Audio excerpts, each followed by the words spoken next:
Hey, everybody. Welcome to the Improv Network podcast. This is a series of conversations aimed at building stronger connections throughout the improv community. I'm James Quesada. And I'm Bob Wick.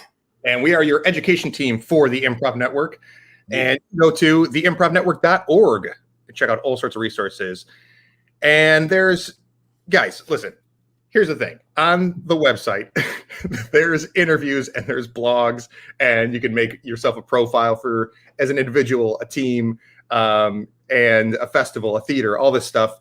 There's an improv FAQ page with these videos, these conversations, as well as mini lectures from me on improv topics. And you can, if you're watching this, it's either on, hopefully, the Improv Network group page, as opposed to the main Improv Network page, because we just figured out how to do that. That's the preferred method that we would like to have done for the past 8 months. But between our own technical buffoonery and Facebook's ever-changing devices and mediums, we haven't been able to do it. But our newest board member with the Improv Network, Marcus, just sat down with me and we troubleshot it together. And the answer is, when in doubt, try a new browser. Try it on a different browser. Because what was happening... That's like the 2020 version of turning it off and turning it back on? That's just to get a new browser? Simple enough? Yeah. Get a new computer. But so, in case anybody's interested, what was happening is that you're supposed to be able to add apps to your Facebook group pages, and Facebook was just giving me a error page whenever I pulled it up, and it just looked like something was wrong on their end, and maybe it is, because I was using Chrome, and maybe it just doesn't work with Chrome very well. And I went through Safari and connected StreamYard to the Facebook group, and in theory, that's where we are right now. You might also be seeing this on the Improv FAQ YouTube channel. So we are on Facebook with the Improv Network and on YouTube as Improv FAQ. And then you can also find us as a podcast in your ears. Yeah, it's in your ears. Wherever you listen to podcasts. Bob, it feels like I'm living in late summer and you're living in early fall. Do you just have the AC cranked up all the way in your... No, I run hot, but I always feel cold. I'm one of those people. Plus, I just like sweaters. I'm not gonna lie. It's nice out. There's no excuse for the sweater. It just is. We look like we're in two totally different climates right now. Yeah. But okay. Any other updates we should make mention of, Bob, before we introduce our guest? Just be sure to follow us. If you are watching us on the YouTube, make sure you subscribe. That's the best way to get reminded that we are when we're live, or it will trick YouTube to showing us your videos. The opposite. That's why I get sit down. If you want us to see your videos, we want to see your videos. I feel like we get too much attention. I want to see your videos, folks. So subscribe, review, do all that stuff, and we appreciate your support. Yeah, we do. And actually, Bob, that reminds me that just recently you started social media channels specifically for the podcast, for the Improv Network podcast, right? Yes. Yeah. We're on Instagram now. So friend us.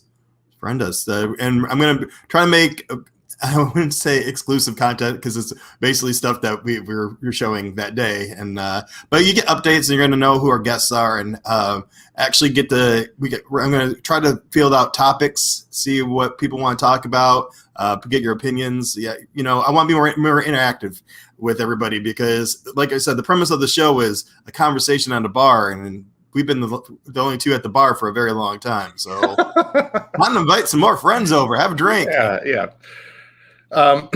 Okay, great. Yeah. With that out of the way, we are very excited to have our guest for this episode, a good friend of ours from the Michigan, Metro Detroit improv and comedy scene. He's an illustrator and an improviser, all around great funny dude, and co-founder of Ugly Magazine, which launched last year, It is Shawn Golden. Hi. Hello. Hey. Bob, James. Hi. How are you? What's up, man? Shawn. How you doing? Nothing. Thank you for that intro. That's very nice. No, you earned it. You're very nice. Yeah. If you weren't very nice, I would have kept it. I would have been like, and here comes someone. Here he is. Here's a human being. They're gonna be visible. Yeah. So Shawn, thanks for joining, and you picked out a topic for us for this episode, which is, I think the way you phrased it, is making ideas happen, and I might have phrased it for the episode as bringing ideas to life. But either way, can you kind of set up what you had in mind? What exactly the topic you had in mind was?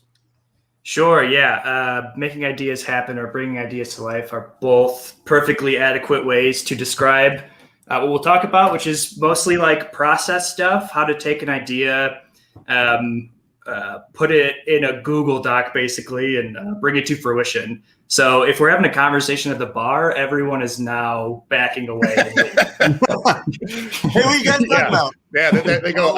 Yeah, they're like, I can't even escape from work. Yeah. So yeah, I figured. I don't know if you guys are anything like me, but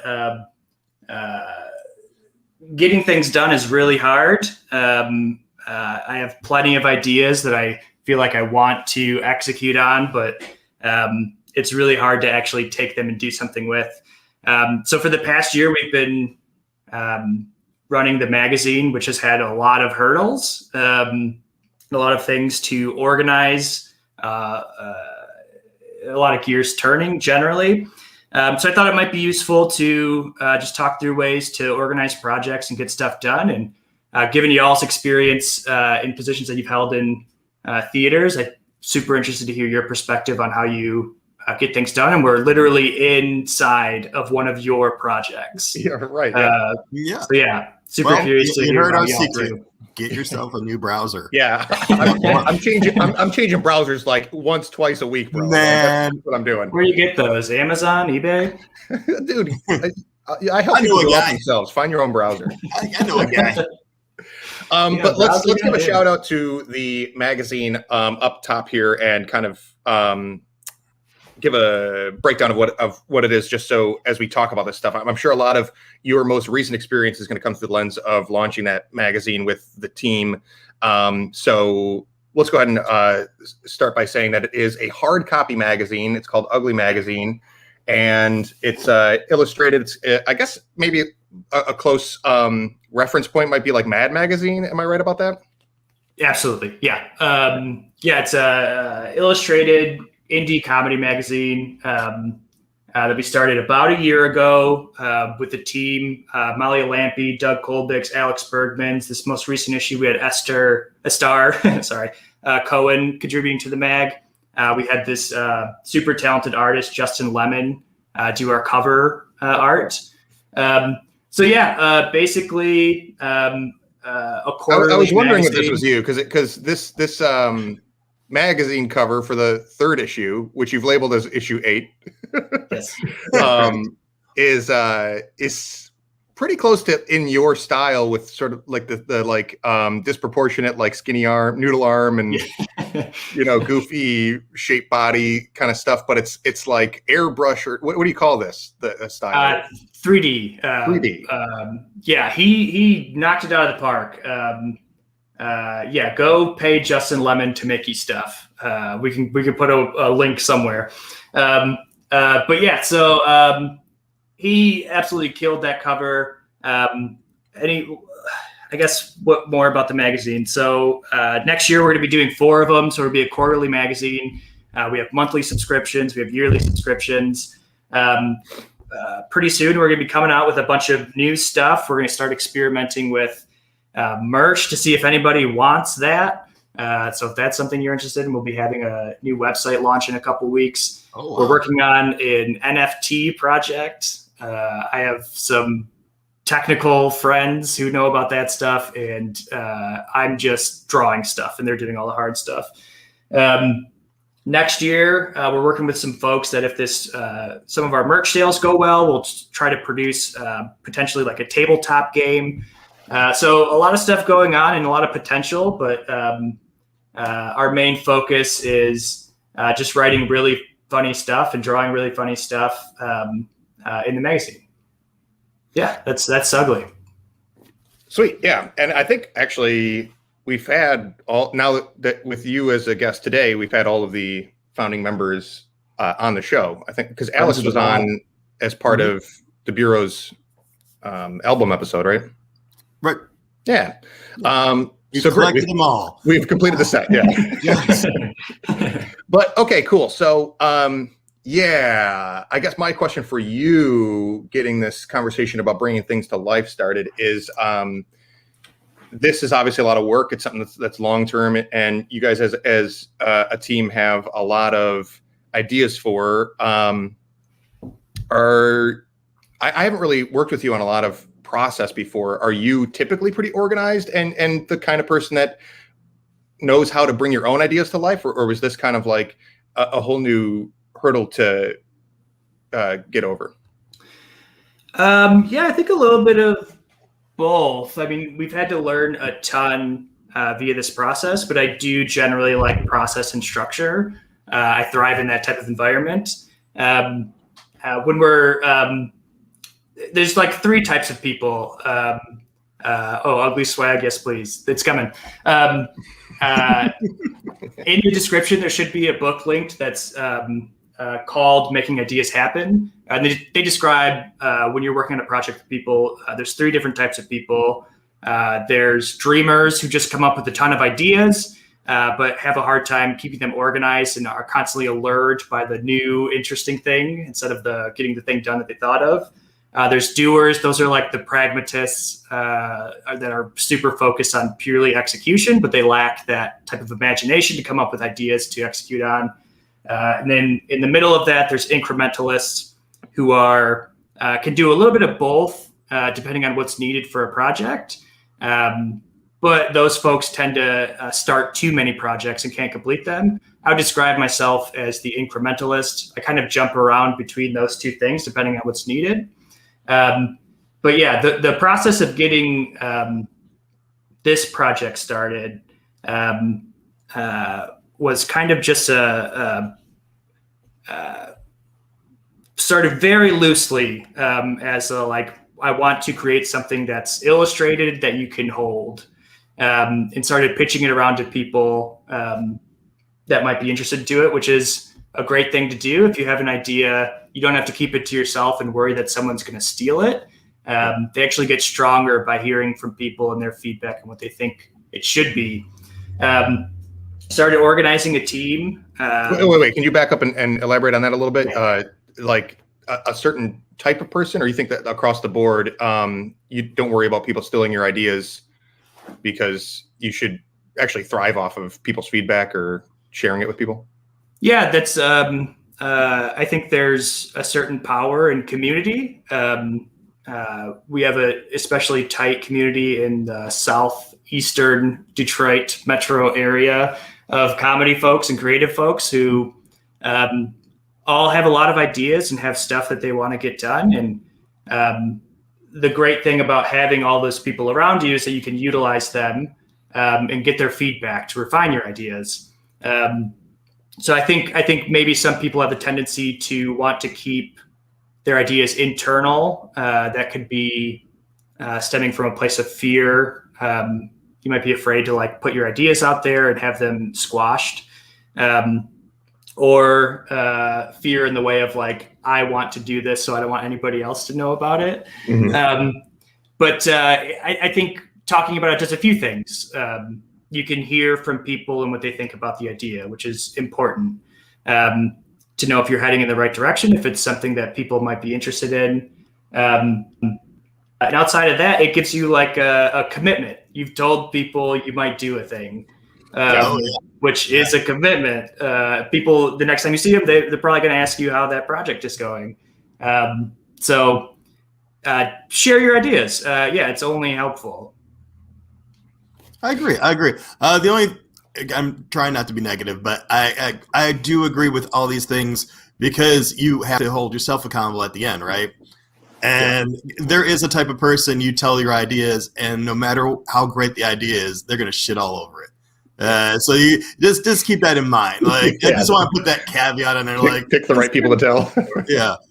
Yeah, for sure. I want to write a play that's rap based and about Hamilton. Oh no, don't do it. You'll never no one's gonna watch that shit. And like, okay. For sure. Yeah. No, that's a great point. I think there could probably be a whole nother friggin' pod on like giving and receiving feedback and how to handle that. Yeah, definitely. But for sure, like I think one of the most important things to keep in mind when you're doing a roadshow with your idea is it's up to you to integrate feedback or not. Absolutely. You can collect all of the building blocks from the people around you and choose which ones to take and choose which ones not to use. And that's totally okay. But yeah, there will, no matter what, you will find negative people. And that's unfortunate. But yeah.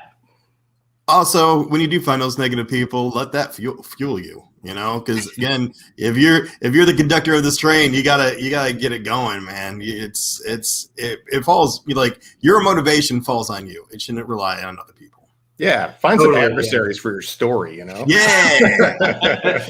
Everyone needs tons of villains. The point of this conversation is I want you guys to make enemies. All right? Go out there and really do some terrible stuff to people. I do have enemies, and they're on another browser right now. That's where I Those Firefox fiends.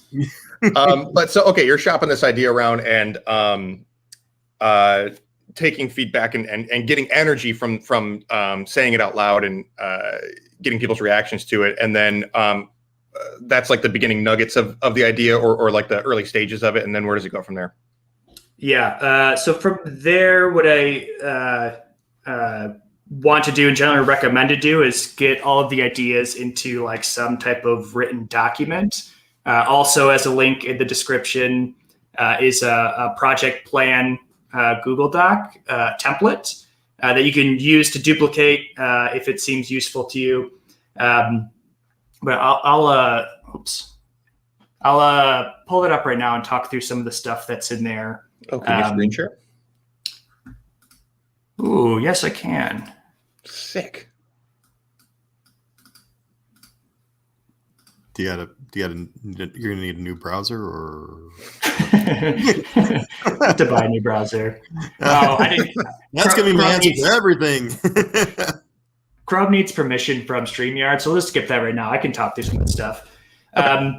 So basically, the idea is to have everything organized. For my project, for this particular project, I didn't want it to be just me. I wanted to have a team of people that could complement my skill sets and help out with the project. So when you're inviting someone to do something, it's good to be respectful of their time and have everything together. Have your idea thought out if you're going to ask for a commitment of any sort. Yeah. So in the document, it starts with a summary. Have your idea just summarized in like 2 to 3 sentences, really short sentences, to get everyone to know exactly what it is right off the bat. It's good to have a set of goals if you plan to accomplish anything with this, and asking yourself, what does success look like? Why am I doing this project? Having milestones in there, so some type of schedule for how things are going to get done and by when. That also gives an end date. An end date to stuff is good. Asking someone for an ongoing forever commitment is a very large commitment and leads to a lot of awkwardness down the line when someone decides I need to do new things. How do I tell people I don't want to do that anymore? It's tough. So having a natural end date is helpful. Having teams and roles, think about how you want people to contribute to your project. If you're having more people than just yourself, think through dependencies and constraints. So if you're doing a podcast that requires streaming and talking to people who are in your community, there's a lot of constraints and dependencies within that you have to figure out. How do we stream? How do we invite people to do this thing? All of those sorts of things. Budget, there might be money involved. And if that's the case, that should be outlined pretty clearly. Mm-hmm.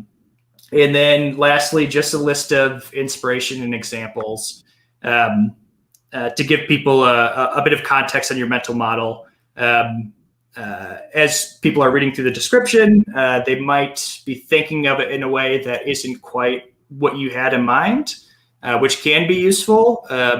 But inspiration and examples gives people a tangible thing to look at that says something like this that gets everyone on the same page. And oh yes, and at the bottom of it, have like some type of agenda put together for a first meeting. So if someone decides to say, yes, I would like to do this, already have the next step ready to go. It might not be a full agenda. It might just be like, let's talk about this thing. And that's okay. You'll flesh it out as you continue along. But at the very least, make sure there's some, and this is probably like a really important part of all of this, make sure there's some action items that are included in there, like what's going to happen even after this meeting. In general, I think I could blabber on forever about how much like meetings suck and brainstorm sessions really suck. Right. And a lot of that is due to not very good preparation and having no outcome. Yeah, or just like admitting what you do or don't want to have happen in the meeting, because like especially when you're organizing your own meeting, you don't have to have it be like a work meeting. You can just be like, let's get pizza and beer, or let's we're gonna meet at 9, but it'll be a soft 9, and we'll get bagels and coffee, and we'll just sort of shoot the shit for the first half hour. You can build that like into whatever is comfortable for you and makes you feel creative and relaxed but productive. Like, yeah, I think people forget that you can design your own meeting and like set your own tone. Totally. Yeah. Solid point. I tend to, if you couldn't tell by me having a Google Doc ready for this, I tend to approach things a little too formally. Sure. So it's always good to have that in mind. Like, you don't have to approach this like a 9 to 5. Like, you can hang out with your friends too. But I think that's, and it's been my experience, people prefer that whoever's in charge is prepared. And because it's kind of like you don't want to come to move to help your friend move and they haven't packed yet. Like, I kind of knew what I was getting into, but now this is so much more. And it's unfortunate, but none of us really make a living doing improv or these projects. So it's usually categorized as something extra I'm doing. So you want your extra thing taking up more time than like your main thing, or or interfering with life. So yeah, being organized is important. Like I like what you said, like telling people what the commitment is and how long that commitment's going to be, what to expect when you say yes, because it does two things. It tells the person, gives the person a chance to really absorb what they're saying yes to, but also holds them accountable, because down the road you can say like, hey, when I asked you to do this project, you said yes to all these things and you didn't do any of them. And now we're missing, you're affecting the project. Sure. And with that, I think it's a good thing to say, given that we're all sharing our perspectives, that the big, huge caveat in all of this is that what we're each talking about is things that we've experienced that are personal to us. I think like getting projects done, how you work is a deeply personal pursuit. Everyone has their own way to do it. Yeah. So any of what I'm saying, I don't want it to come off as though it's like some sort of panacea, solve all solutions to things. Still learning a ton and trying to figure this out. But yeah, so I think a good caveat, your mileage may vary on some of these things, but maybe try them out. It might be interesting to at least try. Yeah, I think maybe what we're all kind of saying as this caveat is that like people, whoever you're going to work with, and for yourself, like you're going to want to get the most out of what you're doing, whatever it is that you want out of it might change. But like, it's one, if you're kind of like the person behind the helm of trying to get something together, know what you want out of it. And, recognize that like, okay, then you want to find people who also want those things out of it. And then chances are that your approach or organizational methods will match up with those people. So if you want to get as much out of it, meaning that like people are like Bob said, I took time out of my life for this, so I want to make sure that we're organized, productive, and on topic, then great. But if there's also going to be people who are like, I want to get things done, but I also want to have fun and like not be too stuffy out of it, then that's like a total different style, but like pretty equal when it comes to like, are you getting everything you want out of it in the process of doing what you're doing? Yeah, for sure. Having stuff ready and organized and thought through, like we said a second ago, is just being respectful of someone being very generous with their time. Like we said, a lot of these things aren't paid; they're passion projects that we're all working on. So having the ducks in a row is super useful to figure out if your idea is something you want to work on. A lot of things have like a honeymoon period when you first think of it as like, man, this idea for applesauce rodeo is so good. I have to do that sketch. But then after a second, you're like, you really wanted to make an applesauce rodeo. And I also thought of a rodeo. Yeah, I want in. But yeah, I mean, so you can fall in love with an idea, and then when you start organizing it and putting it on paper and like trying to plan it out and think it through, it might lose its luster, and you can abandon it, and that's totally okay. So it works in multiple ways to start being a little more prepared, respecting other people's time, and making sure you've done your work on your end before asking someone to jump in, to make sure it's an idea even you want to do, Right. Yeah. And so using the magazine as an example, at what point you said that initially you're like, I just want to do something that's illustrated comedy that you can hold. And so that's like a much more broad mission. And I think a lot of people, when it comes to bringing ideas to life, kind of struggle with the threshold of, okay, when do I have like an idea that's just driving me enough and I don't want to overthink it or overcomplicate it? And when do I have enough to sit down and really fill out this form? Because like, I think that writing things down and the brainstorm and getting things down like a spreadsheet or a Word doc, I absolutely agree, is always a part of my process leading up to crossing the finish line or bringing a project to fruition. But sometimes I hold off on that stage because I'm just like still driven by this. I don't want to try to define it before it's ready to be defined. You know what I mean? So like at what point, thinking about what your project before it like even had a name, maybe, at what point did you sit down to actually do this stage of like writing all this stuff out and deciding whether it had a budget and a team or a personnel, Yeah. That's basically what we're talking about is like prioritization of your ideas. Some things do need to sit in like what's called a backlog of your ideas. And it's good to have them categorized as that way. And think of them as a backlog item. If they're not in the forefront, it's something you want to actively work on. That gives them time, like you said, to let things bake. In terms of like when it's ready, I think it'll vary a ton. I don't think there's a particular point for the magazine.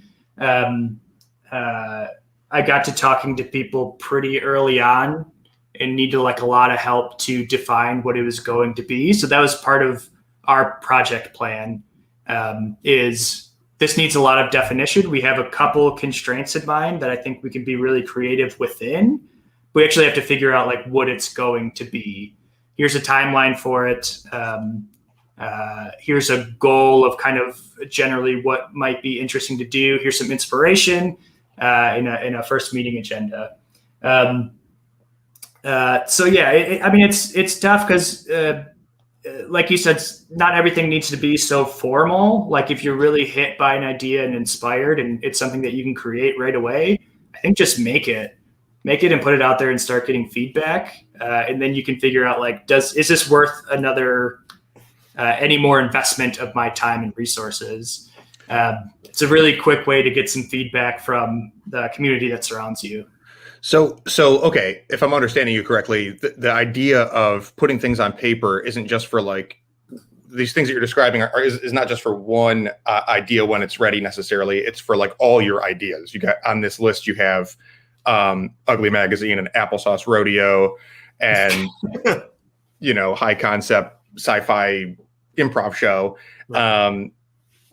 You're just making a list of all that stuff and what it would take to get any one of those things done. That's one approach to using these organizational documents.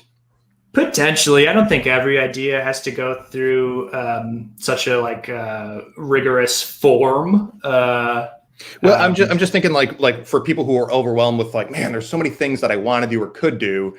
That's one application for this, is to kind of like put them all on a sheet and then just be like, okay, what's the easiest or what's the most appealing? You know what I mean? And then you're like, actually, this one seems like a really great one that I could realistically do. And then maybe you put the others on a back burner and then take that one and start elaborating on it or building on it more. Yeah, for sure. Something that I've done in the past is called card sorting. Sometimes it's nice to put your ideas to a physical thing in front of you. Just take like a bunch of index cards or pieces of paper and write all of your ideas that you're thinking about potentially moving forward with. And then just start rearranging them and how much you like them. I think that's probably the most important part, is just like how much you like this project. That's the thing that's going to carry it forward the most, is your passion for it. Yeah, definitely. So tangibility is important. Like, is it possible? And can potentially kill a project down the line if you can't afford to buy the camera you just absolutely have to have for whatever reason. Right. Can't get filming permissions at this location that the video has to have it. But that initial like passion of what's the thing that I'd like to spend my time on is really helpful.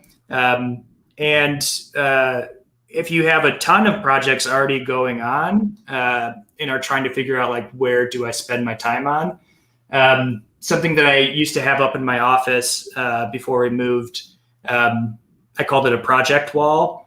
I organized everything again in something like tangible and physical that I could see on the wall into 3 categories that were, here's everything that's high effort that I'm doing currently that requires my attention daily. Here's everything that's medium effort that requires my attention on a weekly basis, and low effort on a monthly basis. And it was really interesting to figure out, like, I'm spending a bunch of time, daily energy on stuff that I don't really care about that much. So taking those down and just reorganizing things was super helpful. Seeing if something stayed in low effort for too long and wasn't making any progress, and realizing I probably don't care about it that much. So let's just take it off and just free up that attention. That can be really useful for prioritization if you already have like a ton of stuff going on too. But yeah, it's definitely like a challenging thing to figure out which thing I should move forward with, and figuring out like when to bail on it. Because there are ideas that you're just going to bail on. Cut your losses. Yeah, cut your losses. It's not worth it. Get moving. I have had plenty of those. I made a little list of like my failed ideas. For this to share here, or just to share here. Please. I went through like a bunch of old docs and gathered those up. And these are things that I like, I put effort into and started trying to make a thing. the first one, I started this like a weekly newsletter that you were going to get like a comic every Monday. Mm-hmm. I designed a whole website, launched it, did a couple like very low cost like ads and put it out there. And then I realized every Monday I was completely dreading having to do it and write something. So not a great project. I had this idea for this like mix of a sketch series. It was going to be like part Bob Ross, part Pappyland. Do you guys know what Pappyland is? I do not. No, it's an old children's television show where a man teaches you to draw. It's very strange. In Chalk Zone, I was gonna like mix all these things together. I didn't really think through the project enough and how to actually execute it. I was just like, it'd be cool if I was drawing and then we went into the drawing. And I bought like a backdrop. I bought some like lighting stuff to like start investing in this project and make it happen. And then I realized I don't know how to do this at all. This doesn't make any sense to me. And I can't do this project. So I just like have to sell some of these things that I just bought. I have an idea for a podcast that I started. I like bought a mic and stuff. That was it was called Bedtime Stories for My Grandchildren. And the idea was that the beginning of that podcast, every time I'd start by saying I don't have any grandchildren and I have no prospects of potentially having grandchildren. So we're just gonna we're just gonna pretend that I have grandchildren and then I'm talking to them. And while we're at it, we're just gonna make up a story. So it's just gonna ramble on for a half hour, and abandon that because it was a little too weird, a little too bizarre. And one last one, I made like a LinkedIn comedy persona. I wanted to like go on LinkedIn and make fun of white collar people and their jobs. You're gonna troll on LinkedIn. Yeah, I was gonna shit post all over LinkedIn. Wow. And I made the whole account. I like took pictures of myself in like a crappy suit. What was the name on the account? Oh God, what was it? Something Garrett Munch. Yes. That's awesome. And yeah, I had to abandon that. And in fact, someone sent me an email through the one I set it up on the account. And like it had a very threatening aura to it. Because I think someone got maybe offended that I had experience at all these companies because I wanted people to think the profile was legitimate, which is probably breaking some laws of some sort. And it said like, I don't know what you're up to, but I'm watching you. Wow. Yeah, that could be a fan. Yeah. So that was a deterrent. I mean, it really depends how you read it. Like, I don't know what you're doing, but I'm watching you. Yeah. Yeah, so if you get any like threatening emails, people upset at you, that could be a possible reason to not want to continue that project. But yeah, all of this to say, ideas don't work a lot. So it's also okay to like not be super hard on yourself. I think it's easy to like want to be productive all of the time and constantly churning out stuff. And if you're not, that makes you a worse person if you're driving your value based on how much stuff you're able to output.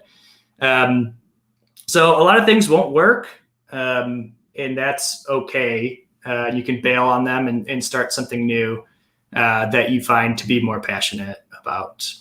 And that's a whole caveat to all this stuff too. Anytime we're talking about like productivity, there's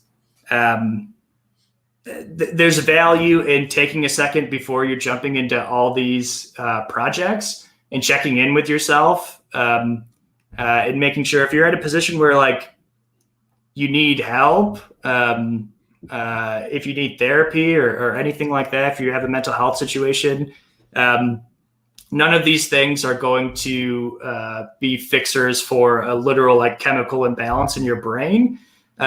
So if you're really beating yourself up about this stuff, and you're also in that type of situation, you got to like back off a little bit and get yourself into the right mindset to be able to actually do projects and get stuff done. Like that's step one before any of this stuff. Yeah. Right. Yeah. My input on all this has changed pretty substantially from last year to this year, because I've hit like a reset button on like my career trajectory. And,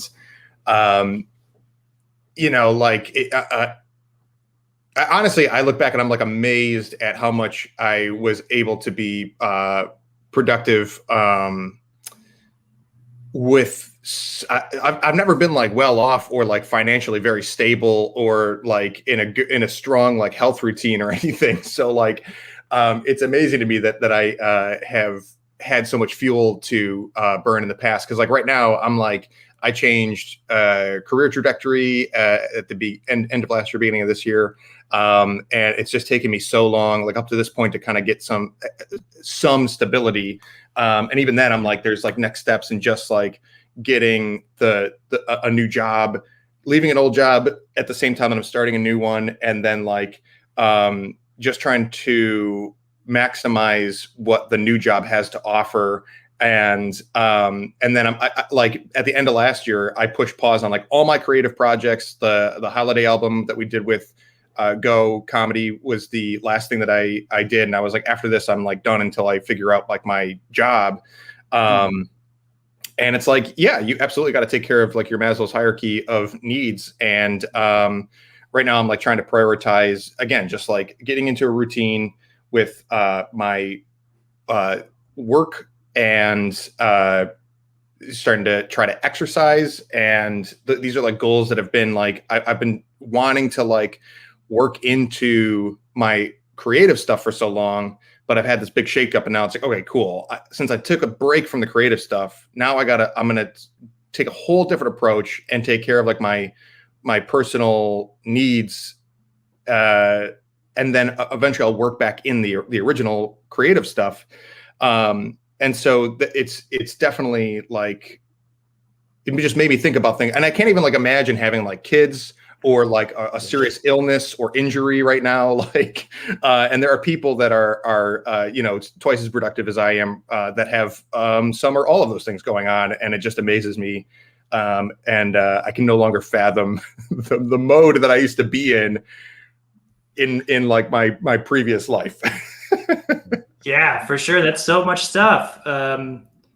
Yeah, it's me and Bob were talking about this when we were before the stream started. Is now that things are starting to feel closer to normal, hopefully nearing the end of the pandemic soon, I hope. It's really tough to find a balance again. I think a lot of people, everything just like stalled out immediately, a lot of their creative endeavors. So I think a lot of the people I've talked to are going through like a sort of a reset on how they approach where they're spending their time, which is really interesting to hear about. And ultimately, yeah, you got to take care of yourself. And it's been interesting trying to find that again myself. The theaters are starting to open back up. I haven't done any shows yet, but I'm looking forward to it. Starting to be able to spend time with friends and family in person. So it's been a real challenge to figure out where that balance is again of how do I create in a way that's healthy, which I'm not great at. I'm like working on it a lot, while still maintaining a life and the things that make me happy and are good structure for me. But yeah, balance is super hard. Yeah, absolutely. Yeah. Oh gosh, yeah. This doesn't really pertain to what we were just talking about, but it got me thinking about, we were talking about organizing yourself, taking care of yourself, and absolutely, you should take care of yourself because A, you're a human, and B, it's just the right thing to do. But also, there's that C, like when you're taking care of yourself, most likely you're going to be someone that someone wants to work with. Because I've been part of a couple of projects where the person in charge, just too hands-on, or just wasn't pleasant to work with, and it really takes the air out of the sails when it's like, this is not even my job, this is more of a favor that, and the benefit, it's supposed to be fun, or a feeling of accomplishment because we created something. It's kind of like playing with it's kind of like the rich kid who has all the good toys but is a total prick, so you don't want to go over to his house anyways, Mm-hmm. Yeah, for sure. I mean, that's a great point, and something that comes into like the executing a project, which is kind of like on the timeline where we're at. We've talked about a lot of the things leading up to that. So the actual execution of the project, for sure. Don't be mean. That's my most important advice. Stop being mean. But yeah, giving people, you're working with other human beings who have ideas and are passionate about what they do.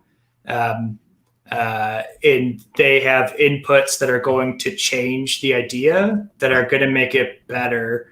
So you also have to be open to that. I've heard of a lot of people getting into projects where everything was kind of set in stone, which can be useful for certain type of things and certain types of people. But I know there's been situations, even ones that I've been in as well, where there isn't much wiggle room. I can't like have my ideas presented and heard and possibly integrated. If you're the steward, that's all you are. You're kind of steering the ship for a little bit, but everyone else around you is also working to move the ship. So you're going to trade off roles. Different people are going to fill different responsibilities and change the direction of the ship too.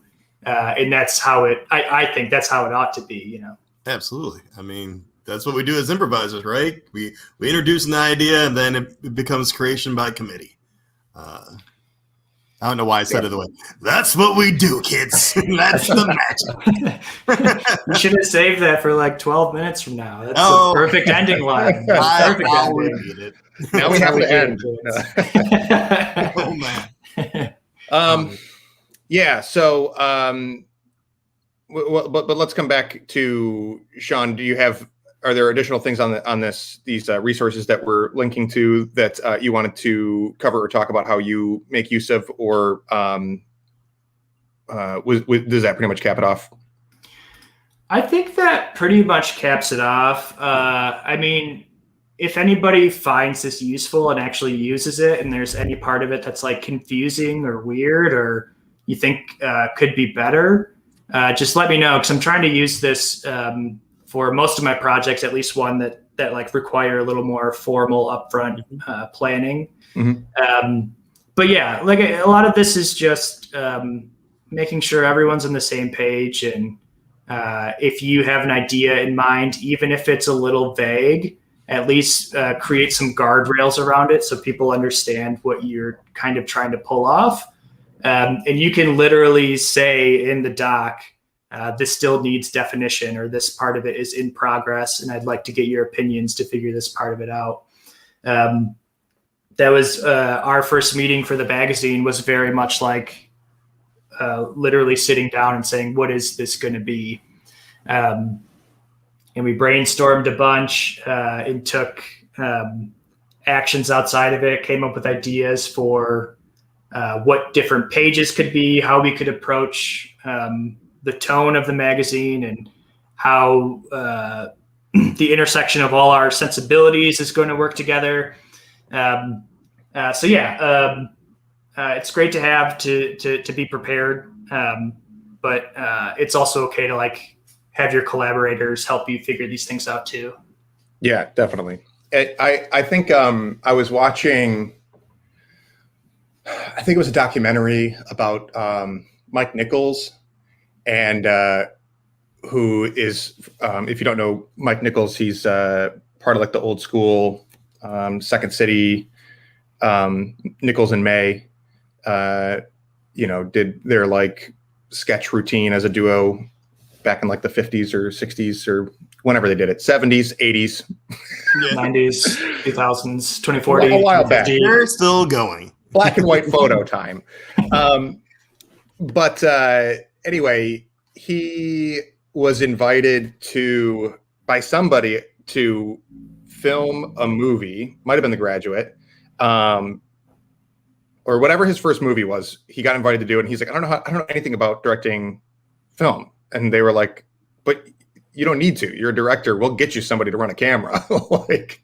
And that like clicked to me. Obviously, we're not all Mike Nichols. He had already had like a pretty illustrious career up until that point. So to you're not going to just jump into directing a feature film, but like you should. The lesson that I took away from it was like, oh, duh, you don't have to have all the skill sets or know-how that are needed in order to do a project.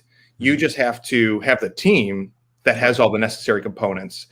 And that really changed my way of thinking about like the possibility of getting things done and how to is like rely on other people more for like doing something that you don't know how to do.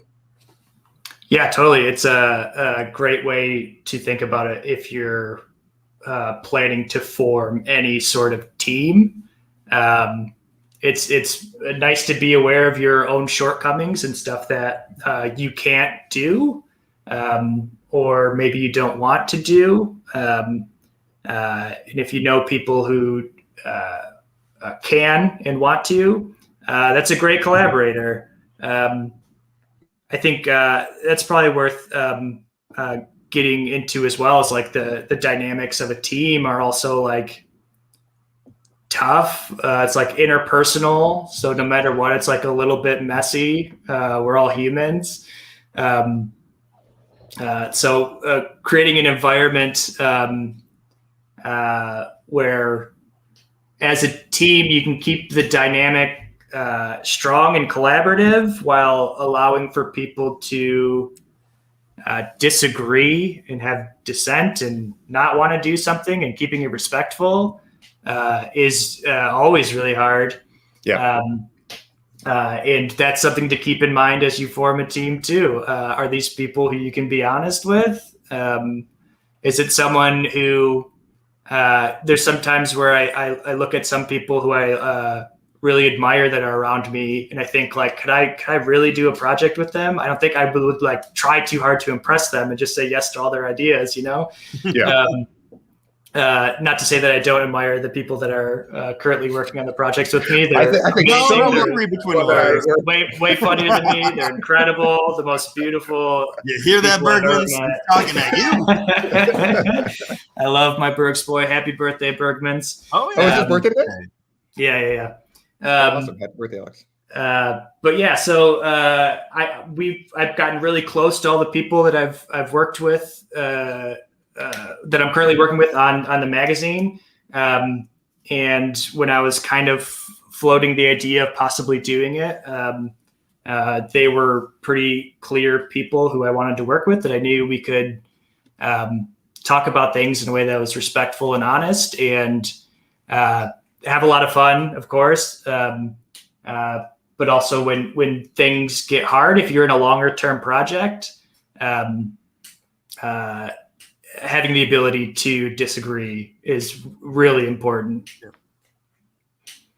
Yeah, absolutely. And I feel like the topic here wouldn't be complete without talking about how to keep a project going once you do bring it to life. Excuse me. And we were talking a little bit about before we started the stream, how once you get something up and running, a lot of it is. What was the phrasing you used, Shawn? You were like a lot of tedious stewardship or something like that. Arduous stewardship. Yeah. It's not the romantic fun idea as much anymore. It becomes very challenging and difficult. But yeah. So how do you keep building on it? Like you have all the right people on your team, and honestly, like I would love to have an Ugly Magazine episode with the four of you guys on, and talk about what each of you are bringing to the table and everything, and what makes the interpersonal side of it work or the challenges and stuff, but just let's assume that like you have the team that you need to get it started because you did in the case of Ugly Magazine, and then like what have you guys done to then like reorganize and be like, okay, we have this and how can we build on it, and keep all the things that got you to the launch and then look at the next steps. We were even planning to have it as an ongoing thing in the beginning. Oh, really? It was going to be a one-off thing that had a clear like end to it. So it kind of at least in this example happened naturally. Our whole goal for the project was just to get it done. We had all been a part of enough projects that we were excited about that just never quite happened. That our whole thing was like, we have to just complete it. We have to, no matter what it is, how we feel about it, it's done and we made it. And we started, so we had like a chunk of them that we got printed that we said, we're just going to give them away for free and see what people think about it. And then we'll have this like relic of a project that's a physical thing that's kind of cool. But once we got it out there, we started getting some good feedback and people seemed to like it. That's usually a good sign that you're doing something that maybe you can continue on with. From there, we started running some like again some like very cheap like Facebook ads to see if people who were outside of our circle, if strangers were interested in it too, which I think is a big test for any project. Yeah. And that seemed to go well. So at this point, we're kind of we've accidentally formed a small business. Oops. And are you what are your commitments as a group? You have regular meetings, or you've kind of reapproached with the same documents or organizational tools to be like, okay, how are we going to put new titles on things, or do you kind of be like, okay, we're all kind of in charge because it's small and early enough to keep it a little bit fluid? Yeah, I think it is pretty fluid. Excuse me. We have roles. You know, like I draw everything in the magazine. That was something that was important to me as a constraint for the project. Mad Magazine is great. National Lampoon's is great. All of these cartoon magazines that have been out there and have been successful are all excellent. The part that we want to do differently was to make sure it's all coming from like a clear point of view, from a single point of view, which we think is really important for any comedy related material. And a really easy way to make it feel that way is visually for it to feel consistent and the same throughout. Outside of that, Bergs and Molly Wright, they've also both taken on responsibilities outside of that, just because stuff needs to get done and we're all trying to help out. Doug works as the editor, so he kind of, at the end of the day, is selecting what we want to put into it, what we want to leave out, what things we should rewrite. And yes, that's how they work right now. It's constantly evolving. We are trying to figure out process and ways to make it smooth. We had a guest writer for this issue, Estar, who killed it. She wrote us so much great stuff that we love. Our process for it wasn't great, so we have like a lot of improvements to make there of how do we like invite people to join us on this thing in a way that they're feeling good about the work that's being put out, and it makes it really easy on them. But yeah, so the way we've set it up, literally we have like we've registered a business, which is kind of crazy. Oh, wow. Yeah, we're all awesome. Yeah, Molly's been the steward of a bunch of business stuff that's like unnecessarily complex and really hard to get through. So we just got a bank account. all this other stuff.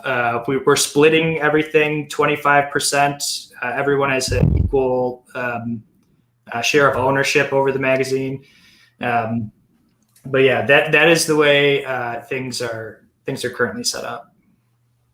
Well, and then what about like just the delegation between like I don't know, things like marketing and things like you gotta like look forward to the stuff that is in like pre-production, right? You haven't started writing whatever next issue, but you also got to be promoting the one that just came out. And like, so how do you kind of deal with that cycle organizationally to make sure that you're not in a tailspin? God, trying to figure that out for sure. Yeah. It's really hard. It's so much stuff to balance. We talk about this all the time, but we all have like a limited set of time to put towards this project. We all have to like go have a stupid job somewhere and not be able to work on the magazine all day. So it could be tough to commit a lot of time to make sure all of those things are like exactly right and the dials are tweaked just to right where we need them. So what we usually do, we have a couple months of writers' rooms that we do on a weekly basis. Those usually have some sort of assignment that everybody has from a previous meeting or where we decide we're going to start with the writing. Everyone brings their ideas. We have just a bunch of pitches, and then we put it all in a Google Doc and come back to it later and decide what we want to move forward with and edit. What we're going to try to do in this next issue is a little bit different. We're going to try to create a whole page or multiple pages in one sitting and see how that goes. One of the things that's really a challenge is the process is kind of like a waterfall, a handoff from one set of processes to another, and we want to make them coexist. So the drawing and the writing, we want to make them happening all at the same time. So that way we can get it out on time. We've been having a hard time, like, getting them to people when we want to, just because there's a ton of stuff to draw. So we want to start that process earlier. So we're working on that. All the marketing stuff is basically like, let's do our best. We have our Instagram set up to just like auto post stuff. We get a notification and we can just post it right away. And that's really where we do most of the marketing. The ads that we had running that we've stopped for a little while are pretty much just templates that we throw together really quick and put them up on Facebook. But yeah, definitely a lot of like work to do in that realm and getting all these different pieces of a small business running in a way that we like and that could potentially lead to future opportunities or things like that. But yeah, a lot of it is just trying our best, man. Yeah, That's well, wild. you can only do. I like just the idea of like do as much as we can, do the best we can, and your best shot at that is definitely keeping organized and starting organized. It all kind of comes back to like you have your best shot at being organized if you start organized, and you have your best shot at building on the things you do if you are organized. So like, yeah, you just can't take for granted how much, how useful just getting things on paper or having meetings and conversations and a structure to things can be to building something as layered as a magazine. Because I mean, you guys got like distribution and mailing and like customer lists that you got to maintain too, and that's like all. There's so many things that we didn't even touch on that go into like, I mean, finding the right printer and how to select like a cover that will take this kind of ink or render this kind of image with the right color you want it to be. Like but you can't even get to that point with all the like nice little details if you don't start in a way that's somewhat organized, or at least with whatever your intention is behind it, a big declaration of how you're going to run the operation. Yeah. So, sorry. Go ahead, Bob. And just such a great story of, I just wanted to make something funny that you can hold. Yeah. And next thing I know, just by, chipping away at that idea, we have a small business now, Yeah, and it's taking all the small steps and and just approaching each hurdle as what it is. And then as a group taking care of that, it says a lot, man. And that's awesome. Yeah, we're super excited. It's definitely a wormhole of logistics. And to get back to the idea of like just doing your best, I feel like that's a great way to approach most stuff, obviously, but having confidence that your best is going to be pretty good compared to a lot of stuff that's out there. There's so much stuff that exists that gets investment and resources that's like, it's like not good.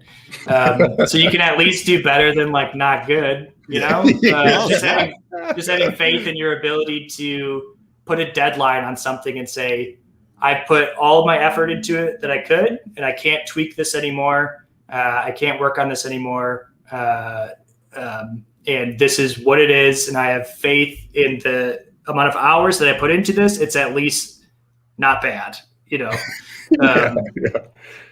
is a hard hurdle. Yeah, that's awesome, man.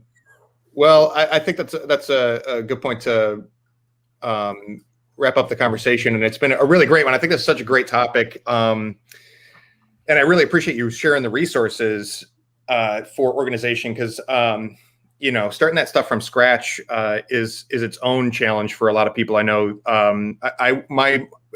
I relate to you a lot in the way that you're talking, and just being able to take a blank spreadsheet or document, or this is actually a big blank whiteboard behind this backdrop here. My brain works that way from a blank sheet, but a lot of people just could things open up so much more if they just have a starting point with a template or outline to start plugging some ideas into. So very cool of you to share those resources and point people in the right direction. So yeah, I hope it's useful. Like I said, it's certainly not any type of solution to every problem or anything like that, but it could be an interesting start that you can kind of adjust as you go along and figure out what works better for you personally. This is just a thing that I've used that is helpful for me. So yeah, I mean, for anybody who's listening to this, if you, I love talking about this stuff. So if you have any ideas about how to do process stuff better, I'm the person at the bar that no one will sit by and talk about it. No one wants to talk about process. Come on. I don't know what you're doing, but I'm watching. That's it. Well, we had a great time talking to you about process, Shawn. So again, thanks for joining. Obviously, we want to promote Ugly Magazine. Is there anything else that you want to give a plug for while we have you? No, I don't think so. Go check out the magazine. We have a bunch of stuff launching in the next couple months. It's a really exciting time for us. So, go buy it, please. Sweet. Well said. Go buy it, please. And for our listeners, again, we are the Improv Network podcast on the Facebook group page for the Improv Network. I'm realizing now that we've had some really great comments throughout here, but maybe one of the trade-offs of streaming into the group is that it's not a public group, or maybe it is. But either way, I'm seeing everybody listed as Facebook user. Yeah. So whoever put this comment of fun versus quality being the constant battle of passion creative projects that have to balance. I think that does pretty much sum things up. In my mind, is like if you can teeter that, if you can keep things fun while you're working and keeping organized, then you'll go a long way. But it's always the hardest thing. and I apologize for not being able to shout you out by name.